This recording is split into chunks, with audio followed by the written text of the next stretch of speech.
Oh là là là là là là. Vous allez vraiment m'excuser, hein. Je ne suis pas chez moi, je suis à Istanbul. C'est très difficile de faire les lives de ce genre dans des conditions comme ça. J'aurais aimé avoir mon matériel avec moi. Malheureusement, je n'ai pas mon matériel sur moi, donc je subis des pirateries courantes. Donc de grâce de bien vouloir partager le live, de bien vouloir inviter vos amis pour continuer la. Il nous reste encore 2 parties. Vraiment désolé du désagrément.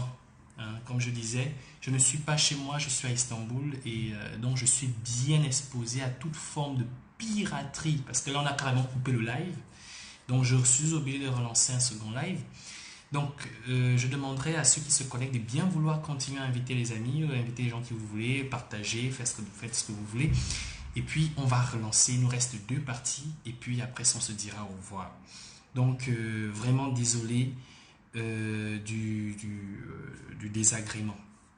Donc pour la deuxième partie, sans plus tarder, on va revenir juste à l'endroit où le live a été coupé et relancer justement la suite de ce qui va se passer. Parce que c'est là où il y aura une dispute assez intéressante. Vous allez écouter quelque chose de grave. Au passage, monsieur Ogadanga n'est pas gabonais, il est béninois. Ogadanga, c'est un béninois. L'homme qui parle là, c'est un béninois, ce n'est pas un gabonais. C'est un béninois. Et vous allez écouter ce qu'il dit à propos de l'encouragement de création d'entreprises. Voilà pourquoi j'ai dit, lorsque nous allons arrêter l'activisme, nous allons nous mettre dans le terrorisme. Donc, merci de bien vouloir partager le live, d'accord? Merci de bien vouloir partager le live. Je vais essayer de faire la même chose ici. D'accord? Je vais essayer de faire la même chose. Vraiment, désolé encore, désolé du désagrément. Désolé du désagrément. Donc, je partage très vite le live. Je le partage très vite. Merci de bien vouloir partager le live, d'accord? Voilà. Donc, vous le partagez et réinvitez vos amis avec ceux avec qui vous étiez tout à l'heure. Et on relance. Voilà. Donc, j'ai partagé moi aussi de mon côté. Alors, monsieur Ogadanga n'est pas gabonais, c'est un béninois. C'est un béninois. Maintenant, écoutez ce qu'il dit et je terminerai par là. Écoutez ce qu'il dit pour ce qui est de la création d'entreprise. Écoutez très bien ce qu'il dit. Écoutez très bien, peuple gabonais. Écoutez ce qu'il dit. C'est parti.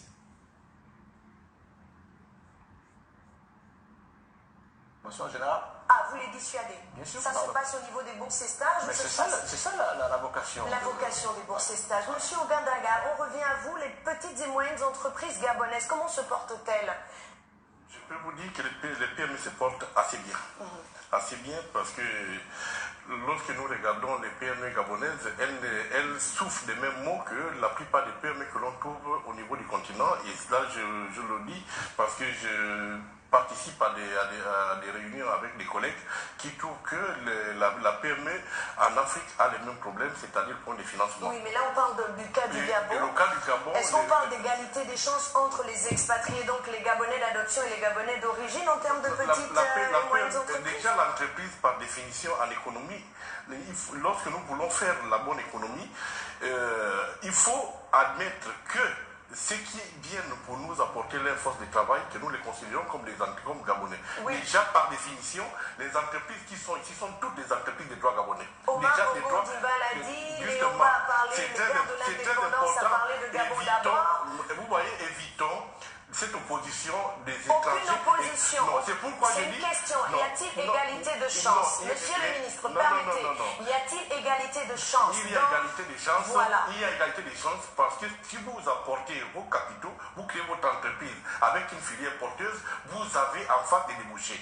Si vous n'en avez pas non plus et qu'un étranger a une entreprise qui a des débouchés, c'est que cette entreprise doit prospérer et l'autre ne peut pas prospérer. C'est pourquoi il est important de vous dire que en matière d'entreprise au Gabon, toutes les entreprises sont des entreprises gabonaises. Mais comment vous encouragez justement les Gabonais à se lancer dans les petites et moyennes entreprises?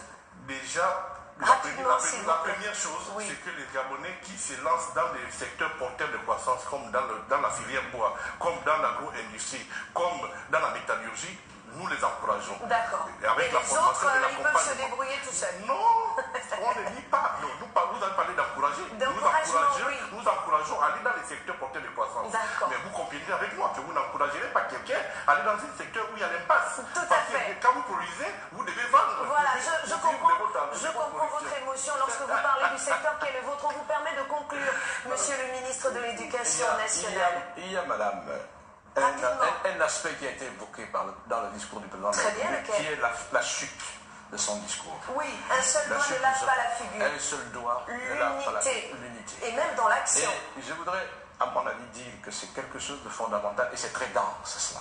Parce que, à notre avis, le problème du Gabon se situe à ce niveau-là. Au niveau de l'unité, tout ce que nous pouvons envisager de faire, si nous ne sommes pas unis, si nous ne sortons pas de nos clivages politiques, nous n'allons pas évoluer. mais vous appartenez à un gouvernement. Oui, Et justement, c'est au gouvernement de mener à bien toutes mais les je crois réformes. que le fait que le président l'ait dit, à mon avis, c'est très fort. D'accord, Parce que signal c'est une- fort. Voilà, c'est un signal fort. On le retient. Et Un il faut seul le doigt retenir. ne lave pas la figure. C'est un adage gabonais, on va le dire africain, mais qui est très gabonais et depuis ma naissance, je l'entends. Un seul doigt ne lave pas la figure, c'est pour dire que les 5 doigts de la main ont un rôle précis à jouer à chaque moment de la vie. Merci beaucoup à vous, messieurs les ministres. Je rappelle que pour cette suite, j'étais en compagnie du ministre de l'Éducation nationale. Il s'agit de Michel Menga-Messon, ministre de l'Éducation nationale, chargé de la formation civique. Il y avait à côté le ministre Jean-Marie Ogandaga, qui est ministre du Commerce, de l'Artisanat, des petites et moyennes entreprises et de l'industrie. Merci messieurs. Nous allons suivre donc pour la suite de ce décryptage le discours d'Ali Bongo Ondimba prononcé à la veille de la célébration du 59e anniversaire de l'indépendance du Gabon. On se retrouve juste derrière. Merci d'être passé sur le plateau de Gabon 24. Merci.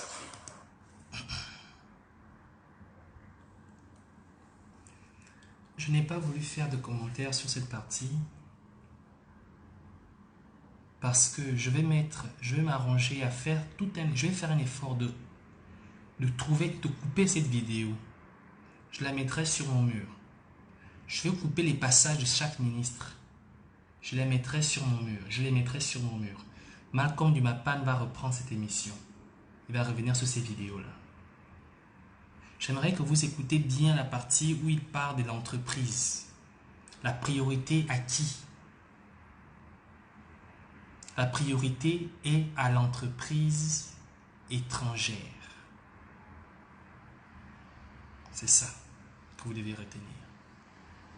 Cet homme est un Béninois. Et il estime qu'en matière de création d'entreprise, on doit privilégier les chances pour les entreprises étrangères par rapport aux entreprises gabonaises.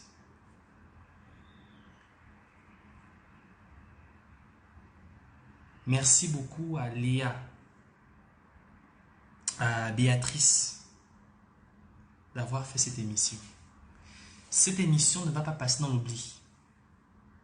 Cette émission sera diffusée. Je vais couper cette partie. Elle va être diffusée. Les Gabonais vont regarder chaque jour ce que ces gens font dans les conseils des ministres, de quoi ils parlent et des décisions qu'ils prennent. Vous avez compris? Maintenant, nous allons entamer la dernière partie. Je vais passer le discours à Ali Bongo là. Je n'ai pas besoin de ça. On va passer à la deuxième partie directement. La dernière partie. D'accord? Du débat. Je demanderai à ceux qui viennent à peine de se connecter de bien vouloir partager le live. On continue.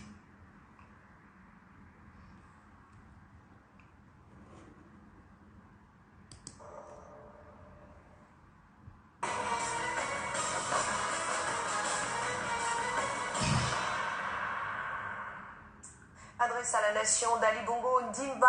ici au Gabon. Oui, permettez la répétition, elle est pédagogique, dit-on. Cette adresse à la nation a suscité des commentaires sur la toile et vous continuez de suivre Gabon 24 en direct sur nos pages Facebook, YouTube et Twitter.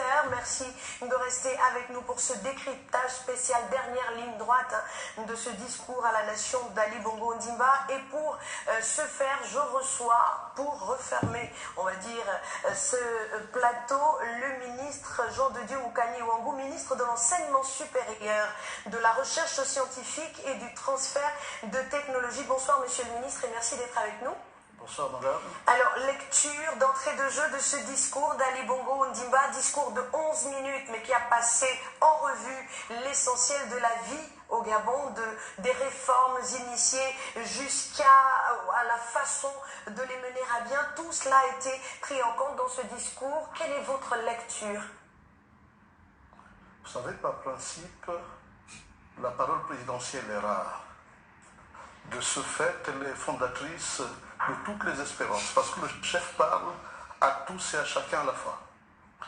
Aujourd'hui, nous avons eu un discours de grande portée, qui a parlé à la fois au corps intermédiaire, à la haute administration et au petit peuple. C'est ainsi que parlent les grands. Ce discours, effectivement, par ailleurs, est en résonance avec l'environnement international.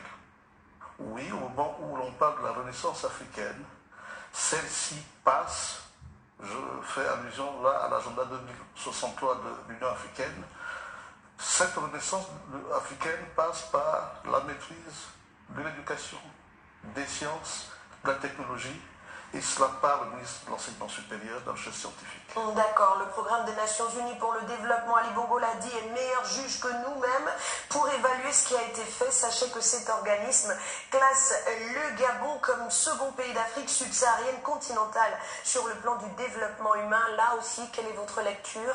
Cela doit rassurer tout le monde, en commençant par les partenaires du Gabon. L'attractivité de l'environnement des affaires est ici parfaitement restituée par les indicateurs qui font autorité. Bien mieux, nous pensons que nous avons chez nous à œuvrer pour, bien sûr, rendre utile tout ce qui arrive à nous et leur permettre de prospérer. Revenons-en à ce département dont vous avez la charge, l'éducation, l'enseignement supérieur, monsieur le ministre. Des réformes courageuses ont été initiées, également engagées là-bas. Comment ça se passe concrètement? Où en est-on avec toutes ces réformes? Le message d'aujourd'hui a amplifié le discours prononcé par le chef de l'État au sortir de la dernière task force de l'UNIAPAC sur l'éducation. Il faut absolument former pour l'emploi. Dans ce sens, je dispose de deux leviers.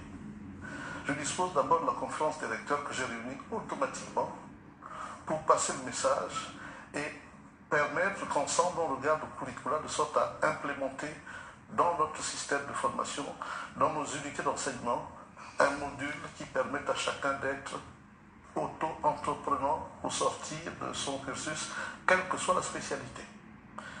Bien mieux, j'ai convoqué cette même conférence des recteurs pour que nous puissions, dans le cadre du service à la communauté, voir comment l'université, en fonction de sa spécialité, peut être utile à la société. Alors, votre collègue Menga Messono de l'Éducation nationale disait tout à l'heure qu'il y a des filières qui seront certainement fermées et d'autres priorisées pour permettre justement de former utile, d'avoir des Gabonais prêts à l'emploi, de former des Gabonais prêts pour l'emploi. Quelles sont ces filières? Sont-elles déjà identifiées? Sinon, à quand le seront-elles? Et qu'est-ce qui va se passer pour les personnes qui ont décidé d'aller vers ces filières-là?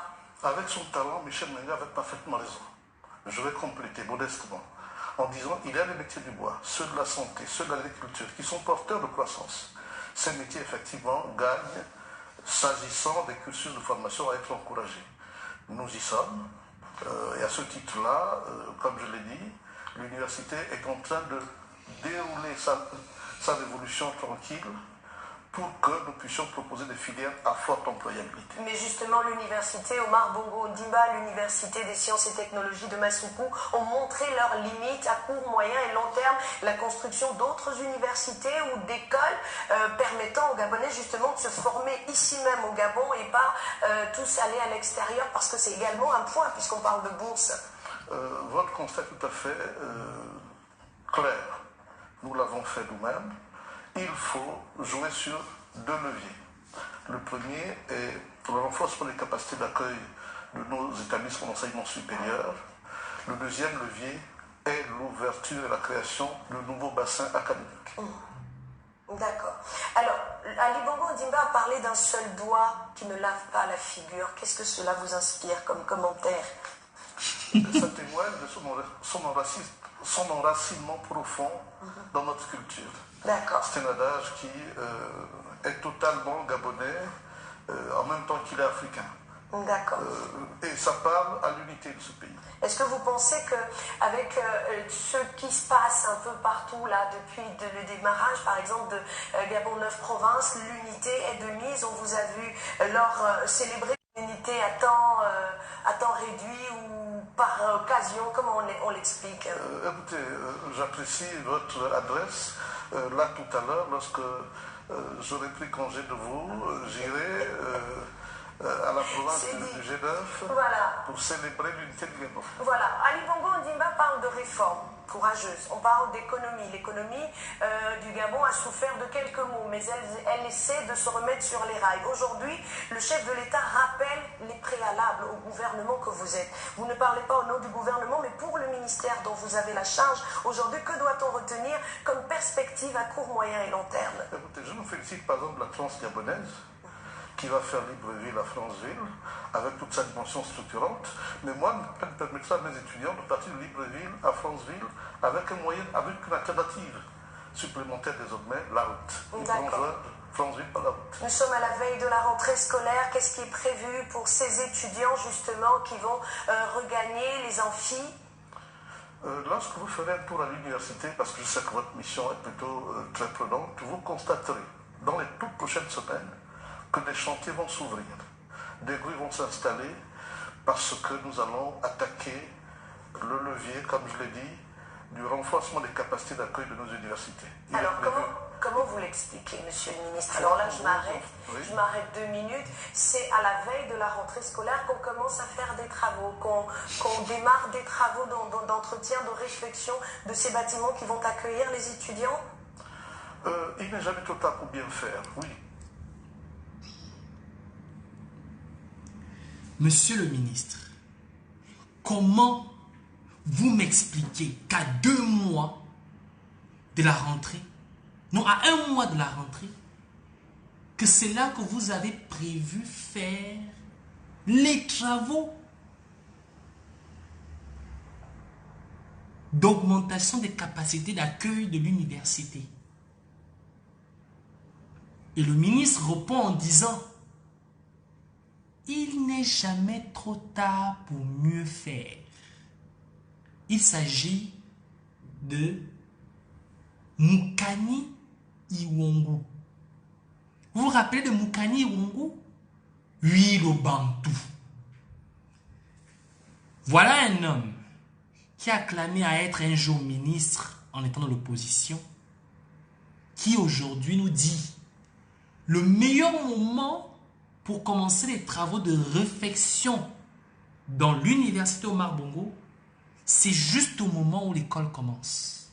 Où les 93% ou 90% ou 80% de bacheliers vont regagner ce lieu du savoir. Ça veut dire quoi? Ça veut dire que les effectifs seront doublés. Mais c'est au moment où on va à l'école que Mukani a dit non.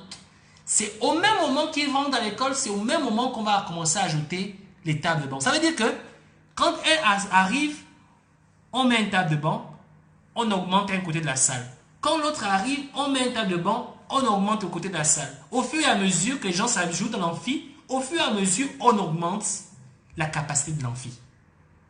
Donc, chaque matin, à l'UOB, on va casser un mur pour ajouter un table de banc. Parce que c'est le plan, le programme que va nous mettre en place Mukani Iwongu. Merci le Bantou. Oh Gabon, nous allons atteindre le socle nous allons atteindre le bout de l'émergence en 2025. Merci beaucoup. Merci. Savez-vous, voyez-vous, pour engager les travaux, il faut toute une période préalable de contractualisation du marché. Et voilà, c'est maintenant que c'est en train de... Et donc on a claqué les doigts et puis on s'est souvenu qu'il fallait refaire ces travaux-là, mais on ne l'a pas fait à temps et donc les étudiants vont attendre avant de regagner les amphis, c'est ça? Du tout, gouverner c'est prévoir. Et donc le budget de l'État, l'exercice... Mais Moukani, elle c'est une journaliste. Toi tu es spécialiste, tu es ministre. Elle rit de toi sur un plateau de télé, suivi à l'international.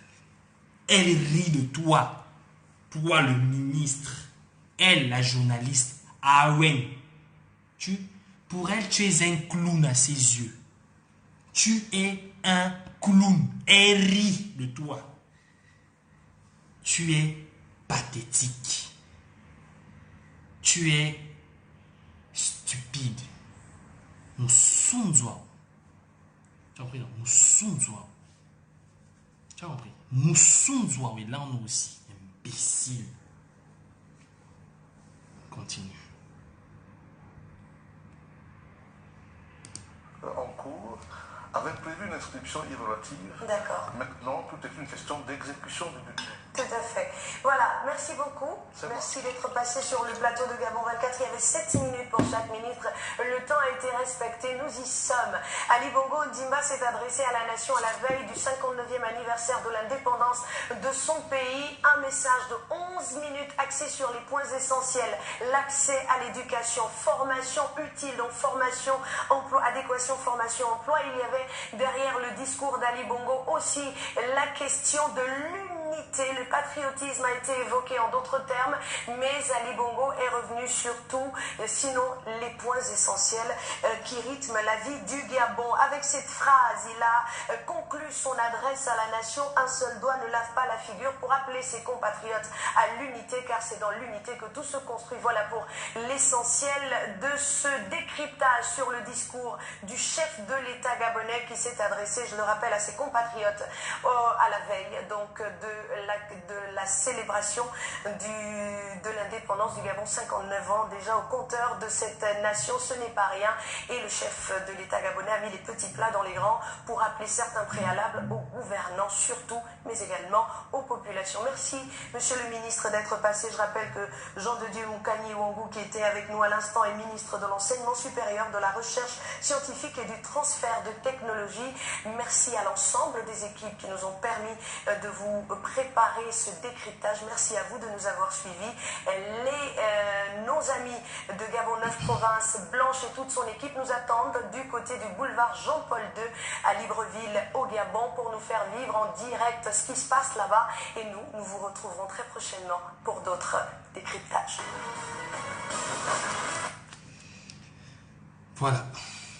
Chers Gabonais, nous avons suivi ensemble, certes avec quelques petites difficultés, les petites difficultés du live, mais ne vous inquiétez pas, Malcolm Dumapan va reprendre ce décryptage. Je pense peut-être qu'il y aura une émission avec tous les activistes que vous connaissez. On va décrypter ces passages ensemble et ce sera beaucoup plus percutant. Certainement peut-être la semaine, peut-être ce week-end ou la semaine prochaine, mais je suis sûr que ce week-end. Malcolm, ce week-end, il faut lancer le décryptage. Je vais encore en discuter avec lui. Donc, il y aura des invités, tous les activistes que vous connaissez, Messire, Stéphane, Bob le Fou et tous ceux que vous connaissez. Nous serons à ce plateau. Nous allons décrypter ensemble cette vidéo. Et vraiment très important de le décrypter. Parce que c'est ce que nous devrions retenir. Pas le discours de la momie. Je vous parle de ce que pensent les personnes qui n'ont pas eu d'AVC, qui ont toute leur mentalité, leur moralité, leur faculté mentale et intellectuelle. Ce qu'ils attendent, ce qu'ils ont décidé de faire comme bonne gouvernance.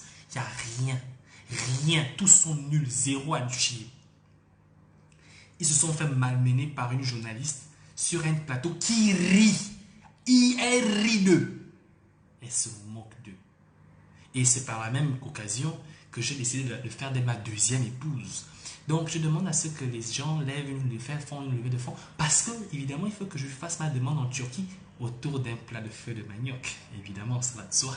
Encore merci d'avoir suivi ce live. Désolé de tous les désagréments qui ont dû être, que vous avez constaté.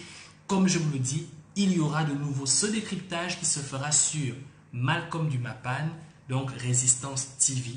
Je ne sais pas, certainement demain ou après-demain, mais en tout cas, avant cette fin de semaine. Donc, merci et j'espère que vous serez si nombreux parce qu'il y aura tous les activistes que vous connaissez qui seront là, bien sûr. Et je vous demande de passer une excellente soirée, mais surtout, bonne fête de l'indépendance, même si nous ne sommes pas encore indépendants, mais j'espère que nous le serons un jour. Alors, on va se séparer. On va se séparer avec quelque chose d'assez sympa. Assez sympa. J'ai reçu une vidéo là qu'on m'a demandé de partager et je l'ai partagée même. J'ai apprécié beaucoup. Vous allez m'excuser un instant. On va se séparer avec quelque chose d'assez sympa. Qu'est-ce qu'on va bien... Je vais bien vous faire écouter avant de partir.